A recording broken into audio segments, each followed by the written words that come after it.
بسم اللہ والصلاة والسلام علی رسول اللہ۔ محترم سامعین، گزشتہ ویڈیو میں آپ نے یہ جانا کہ مقروض کی قربانی کا مسئلہ کیا ہے۔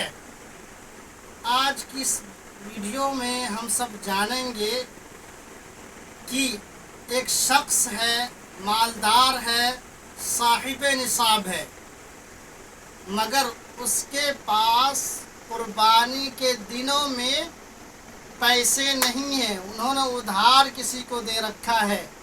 اب وہ شخص کیا کرے گا؟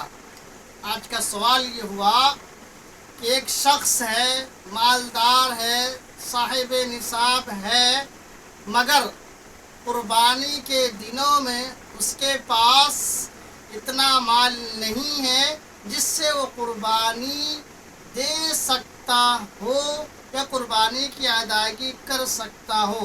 تو اس کا مسئلہ کیا ہے؟ تو توجہ دیجئے کہ اگر وہ شخص مالدار ہے، صاحب نصاب ہے اور قربانی کے دنوں میں اس کے پاس مال نہیں ہے، اس نے ادھار دیا ہے، اگر وہ صاحب نصاب ہے تو اس کے پاس جو سامان ہے، اگر اس کے پاس سونا ہو، چاندی ہو یا دیگر چیز اور سامان ہو جو ضرورت اصلیہ سے زائد ہو، تو اس کو بیچ کر قربانی کا جانور وہ خرید سکتا ہو یا کسی بڑے جانور میں حصہ لے سکتا ہو، تو ایسا کرنا اس کے لیے لازم اور ضروری ہے۔ اس کا دوسرا حصہ یہ ہے کہ اگر اس شخص کے پاس سامان بھی نہیں ہے، سونا بھی نہیں ہے، چاندی بھی نہیں ہے، تو اب کیا کرے؟ اس کے لیے ہے کہ اب جس کو اس نے ادھار دیا ہے اس سے مطالبہ کرے کہ وہ اتنا پیسہ اور رقم دے دے جس سے وہ قربانی ادا کر سکے۔ اگر وہ غالب گمان یہ ہے کہ وہ دے دے گا تو اس پر قربانی لازم و ضروری ہوگی، اگر وہ نہیں دے گا تو قرض لے کر کے قربانی نہیں کر سکتا ہے۔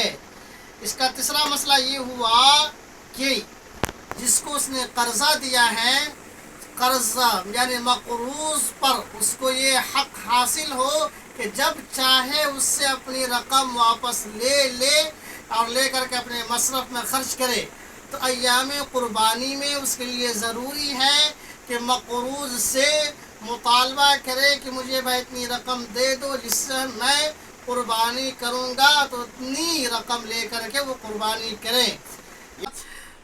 اب اگر اب تک اس چینل سے آپ نہیں جڑے ہیں تو اس چینل سے جڑ جائیے، کمنٹس باکس میں آ کر کے اپنے خیالات کا اظہار کیجئے، اس کے لنک کو اپنے دوستوں میں شیئر کیجئے اور مسائل قربانی کو جانیے۔ باقی اپنا خیال رکھیے، اپنے دوستوں کا خیال رکھیے اور اپنی دعا میں مجھے بھی یاد رکھیے۔ اللہ حافظ۔